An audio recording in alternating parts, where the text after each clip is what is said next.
ಹಗಲು ರಾತ್ರಿ ಕೋವಿಡ್ ಒಳಗೆ night duty, immunisation, day duty, ಹಗಲು ಡ್ಯೂಟಿ ಎಲ್ಲ correct time to time permanent stop ಮಾಡೋಂಗಿಲ್ಲ. ಅಷ್ಟು ಪ್ರಾಮಾಣಿಕವಾಗಿ ಸೇವೆಯನ್ನು ಮಾಡ್ತೀವಿ ಮೇಡಮ್. ನಮ್ಮ ಮಕ್ಕಳು ಸಣ್ಣ ಮಕ್ಕಳಿದಾವೆ ಮೇಡಮ್. ಆ ಮಕ್ಕಳಿಗೆ ಒಂದು ಒಳ್ಳೆ ಫ್ರೂಟ್ಸ್ ಕೊಡ್ಸೋಕ್ಕಾಗಲ್ಲ ಮೇಡಮ್, ಒಂದು ಸ್ವೀಟ್ ಕೊಡ್ಸೋಕ್ಕಾಗಲ್ಲ ಮೇಡಮ್. ಅವ್ರದ್ದು ಯಾವ ಹಬ್ಬಗಳು ಅವ್ರಿಗೆ ಇವಾಗ ಒಳ್ಳೆ ಬಟ್ಟೆ ಧರಿಸಿ ಕೊಡ್ಸೋಕ್ಕಾಗಲ್ಲ ಮೇಡಮ್. ನಿಜ ಹೇಳ್ತೀರ, ಹಗಲು ರಾತ್ರಿ ಒಂದೇ ಪ್ರಕಾರ ಮೇಡಮ್. ಫಸ್ಟ್ ನಮ್ಮ ದೇಶ ಒಳಗೆ ದುಡಿಯೋರು ಮಿಲ್ಟ್ರಿ ಇದ್ರೆ ಸೆಕೆಂಡ್ ಫಸ್ಟ್ ನಮ್ಮದೇ ಮೇಡಮ್. ಅದು ನಮ್ಗೆ ಇಷ್ಟು ಯಾಕೆ ದೇವ್ರ ಮನಸ್ಸು ಪರೀಕ್ಷೆ ಮಾಡ್ತಾ ಇದ್ದಾರೆ ಅಂತ ಗೊತ್ತಿಲ್ಲ ಮೇಡಮ್. ಸಣ್ಣ ಮಕ್ಕಳಿಗೆ ಬಿಟ್ಬಿಟ್ಟು ನೈಟ್ ಡ್ಯೂಟಿ ಮಾಡಿದ್ದೇವೆ ಮೇಡಮ್. ಅದ್ರ ಜೊತೆನೇ ತೊಗೊಂಡೋಗಿ ಮಾಡಿದ್ದೇವೆ ಮೇಡಮ್. ನಾವು SCD ಡಿಪಾರ್ಟ್ಮೆಂಟ್ ಬಗ್ಗೆ NRC ಒಳಗೆ.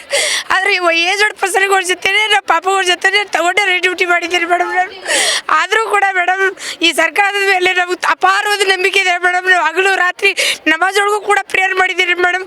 ನಮ್ಮ ಅಪ್ಪ ಅಮ್ಮಗೂ ಹೇಳಿದ್ದೀರಿ ಕಾಂಗ್ರೆಸ್ ಸರ್ಕಾರ ಬರಲಿ, ಕಾಂಗ್ರೆಸ್ ಸರ್ಕಾರ ಮೇಲೆ ನಮಗೆ ಅಪಾರವಾದ ನಂಬಿಕೆ ಇದೆ, ಅದು ನಮಗೆ ಒಳ್ಳೇದು ಹಾಗೆ ಆಗುತ್ತೆ. ಯಾಕಂದ್ರೆ ಸ್ವತಂತ್ರ ಪೂರ್ವದಿಂದಲೇ ನಮಗೆ ಕಾಂಗ್ರೆಸ್ ಸರ್ಕಾರದಿಂದ ನಮ್ಮ ದೇಶಕ್ಕೆ ಬೆನಿಫಿಟ್ ಆಗಿದೆ.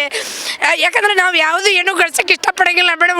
ಒಳ್ಳೆಯ ವ್ಯಕ್ತಿ ನಮ್ಮ ದೇಶಕ್ಕೆ ಒಳ್ಳೇದಾಗಬೇಕು, ನಾವು ಪ್ರಾಮಾಣಿಕವಾಗಿ ಸೇವೆ ಗಳಿಸಿ ನಮ್ಮ ಮಕ್ಕಳಿಗೂ ಒಳ್ಳೆಯ ಹೆಸರು ಗಳಿಸೋದನ್ನ ಮಾಡಬೇಕು ಅಂತ ಅದು ಒಂದೇ ಒಳ್ಳೆ ಥರ ಅನ್ನೋದು ಒಂದೇ ಗಳಿಸ್ತದೆ ಮೇಡಮ್. ಅದು ಬಿಟ್ಟು ಮತ್ತೆ ಬೇರೆದು ಯಾವುದೂ ಇಲ್ಲ ಮೇಡಮ್. ನಮ್ಮ ಪ್ರಾಮಾಣಿಕತೆಗೆ ನಮಗೆ ಮೆಚ್ಚಿ ನಮ್ಮ ಎಲ್ಲ ದೇವತೆಗಳು ಮೇಡಮ್ ನಾವು, ಯಾಕಂದ್ರೆ ನಮ್ಮಿಂದ ಸಾವಿರಾರು ಜನ ನಮಗೆ ಆಶೀರ್ವಾದ ಕೊಡ್ತಾ ಇದ್ದಾರೆ.